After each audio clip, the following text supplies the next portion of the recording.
Bonjour à toutes et à tous. La bibliographie officielle de l'épreuve orale du CRPE, entretien et mise en situation professionnelle, prévoit la connaissance des articles L111.1 à L111.4 et L442.1 du Code de l'éducation. Ce sont des articles qui portent essentiellement sur le droit à l'éducation et l'école privée. En voici donc un résumé. Titre 1. Le droit à l'éducation, disposition générale, loi du 26 juillet 2019. Voici les principes généraux de l'éducation. Article L111.1. L'éducation est la première priorité nationale. Le service public de l'éducation est conçu et organisé en fonction des élèves et des étudiants. Il contribue à l'égalité des chances et à lutter contre les inégalités sociales et territoriales en matière de réussite scolaire et éducative. Il reconnaît que tous les enfants partagent la capacité d'apprendre et de progresser. Il veille à la scolarisation inclusive de tous les enfants sans aucune distinction. Il veille également à la mixité sociale des publics scolarisés au sein des établissements d'enseignement. Pour garantir la réussite de tous, l'école se construit avec la participation des parents, quelle que soit leur origine sociale. Elle s'enrichit et se conforte par le dialogue et la coopération entre tous les acteurs de la communauté éducative. Outre la transmission des connaissances, la nation fixe comme mission première à l'école de faire partager aux élèves les valeurs de la République. Le service public de l'éducation fait acquérir à tous les élèves le respect de l'égale dignité des êtres humains, de la liberté de conscience et de la laïcité. Par son organisation et ses méthodes, comme par la formation des maîtres qui y enseignent, il favorise la coopération entre les élèves.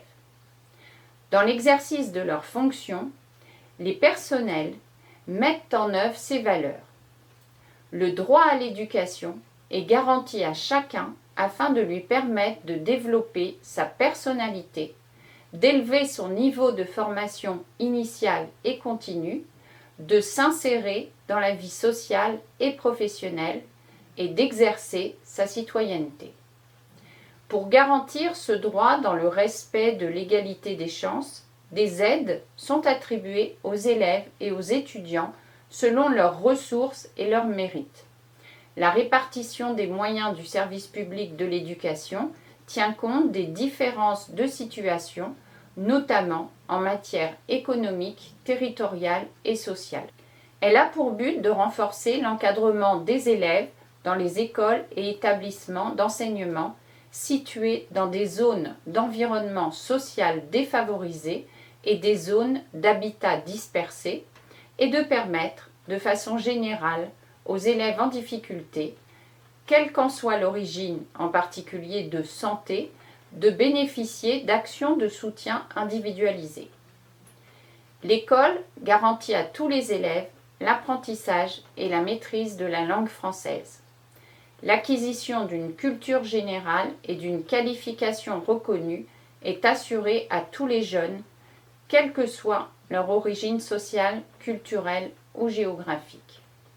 Conformément à la loi de juillet 2019, ces dispositions entrent en vigueur à la rentrée scolaire 2019.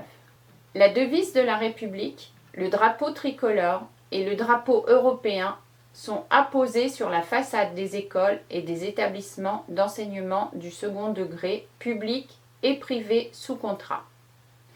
La Déclaration des droits de l'homme et du citoyen du 26 août 1789 est affichée de manière visible dans les locaux de ces écoles et établissements.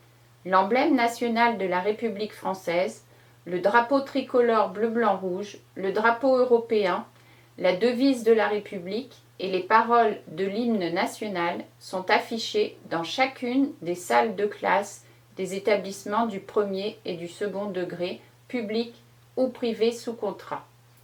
Ces dispositions entrent en vigueur à la rentrée scolaire 2019. Lorsqu'une carte de France est affichée dans une salle de classe d'un établissement du premier ou du second degré, elle représente les territoires français d'outre-mer. Tout enfant a droit à une formation scolaire qui, complétant l'action de sa famille, concourt à son éducation. La formation scolaire favorise l'épanouissement de l'enfant, lui permet d'acquérir une culture, le prépare à la vie professionnelle et à l'exercice de ses responsabilités d'homme ou de femme et de citoyen ou de citoyenne. Elle prépare à l'éducation et à la formation tout au long de la vie. Elle favorise également l'éducation manuelle. Elle développe les connaissances, les compétences et la culture nécessaires à l'exercice de la citoyenneté dans la société contemporaine, de l'information et de la communication. Elle favorise l'esprit d'initiative et l'esprit d'équipe, notamment par l'activité physique et sportive. Les familles sont associées à l'accomplissement de ces missions. Pour favoriser l'égalité des chances, des dispositions appropriées rendent possible l'accès de chacun en fonction de ses aptitudes et de ses besoins particuliers aux différents types ou niveaux de la formation scolaire. L'État garantit le respect de la personnalité de l'enfant et de l'action éducative des familles. Article L. 111.3. Dans chaque école, collège ou lycée, la communauté éducative rassemble les élèves et tous ceux qui, dans l'établissement scolaire ou en relation avec lui, participent à l'accomplissement de ses missions. Elle réunit les personnels des écoles et des établissements, les parents d'élèves, les collectivités territoriales, les associations éducatives complémentaires de l'enseignement public, ainsi que les acteurs institutionnels, économiques et sociaux qui sont associés au service public de l'éducation.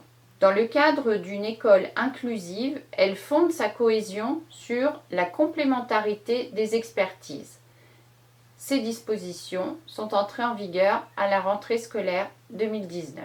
L'engagement et l'exemplarité des personnels de l'éducation nationale confortent leur autorité dans la classe et l'établissement et contribuent au lien de confiance qui doit unir les élèves et leurs familles au service public de l'éducation.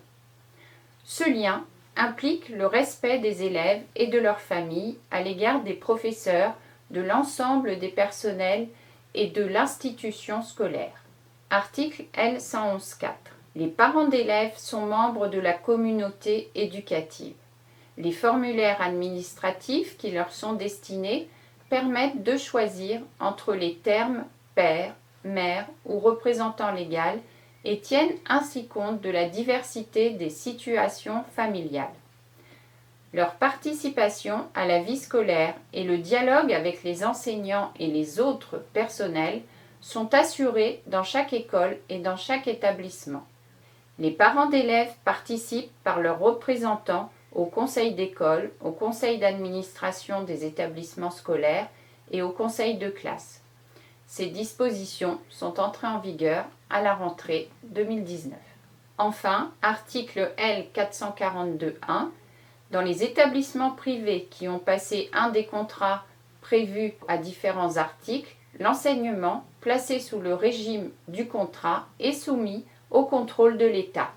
L'établissement, tout en conservant son caractère propre, doit donner cet enseignement dans le respect total de la liberté de conscience.